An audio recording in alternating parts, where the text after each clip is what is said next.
Okay, let's move on then. The RBI released its biannual report on asset quality on Wednesday. The gross NPAs are at near decade lows for the industry. The system-wide gross NPA ratio came in at 3.9% as of March 2023, and RBI stress test projections show that NPL could further decline to 3.6% by March 24. So to talk about the banking industry, the loan growth, the asset quality, we're now joined by Srikrishnan H, the Managing Director and the CEO at Karnataka Bank. So before we get chatting about your loan growth, which was subdued in Q4 and how it's picking up in Q1 and hereafter, just a quick word on asset quality. Your gross NPAs were 3.74% as of March. Where do you see it headed by the end of this fiscal year?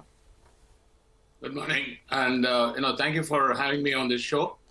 By the way, just to let you know that I'm just about 3 weeks old in the bank. I've just taken charge on 9th of June, and this is again Mangalore, non-Kannada person to take over, reflects on how progressive the board has been and the bank has been.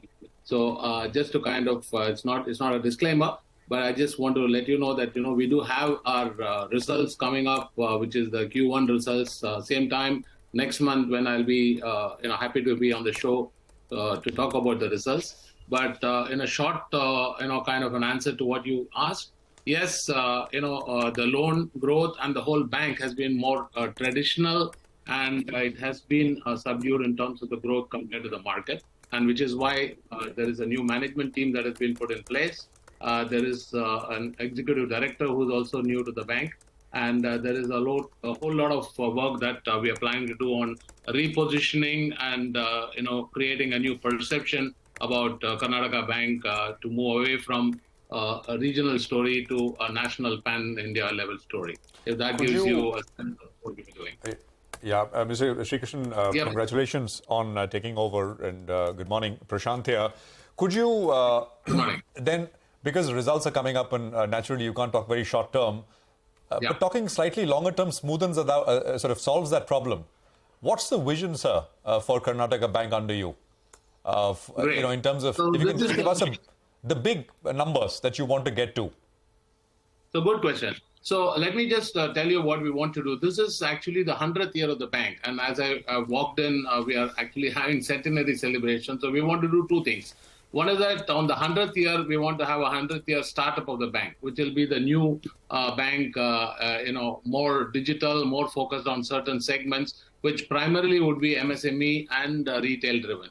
What it means is that today we have regional focus, which is comprising of about 14 economic pockets. And out of that, about 7 or 8 are in Karnataka, and the balance 6 are outside of Karnataka. So we want to really grow the business across, rather than being very inclusive only to Karnataka. That's step number one.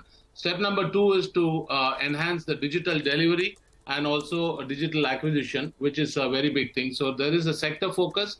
There is also a kind of a channel focus that, we will bring about, which will contribute to two things. One is accelerated growth on the asset side. And this bank is known for, traditional customer service, where customers actually swear by the branch service and the excellence that, is provided. So which means that we need to capitalize on the inherent strengths of the bank. The inherent strength of the bank lies in credit evaluation and proposal, even at the branch level.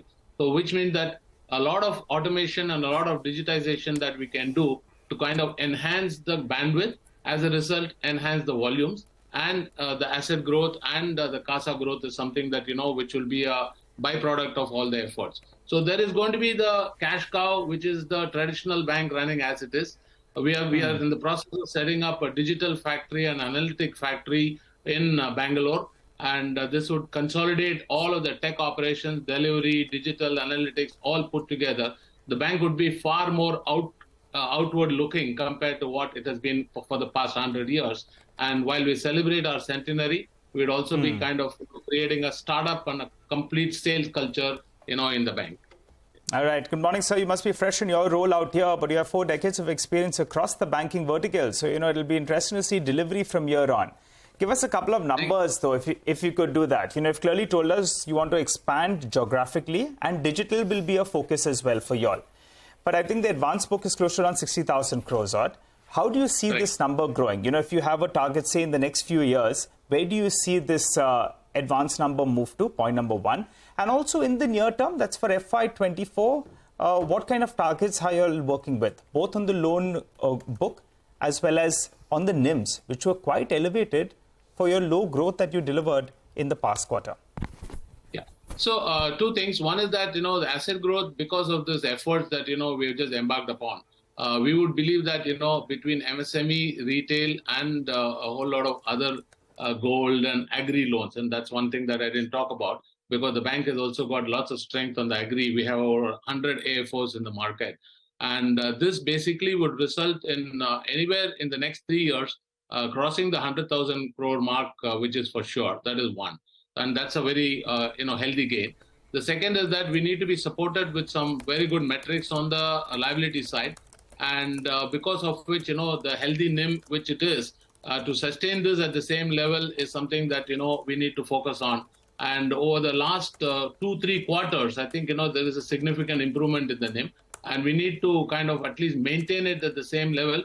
We are growing with the market, but not necessarily exceeding the market. And that's, I think, the fundamental change that we want to bring about, to say that there are those pockets where we can exceed the market in terms of the growth. So which will reflect on the numbers, both the asset as well as the overall balance sheet number. If that kind of gives you a sense of where we are.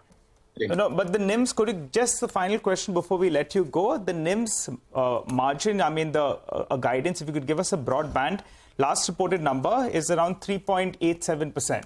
So what do you think is to stabilize that, given the, go ahead. That was a little bit of an aberration because of certain, clear pricing decisions that were taken in the last quarter. That was even before, I had come in.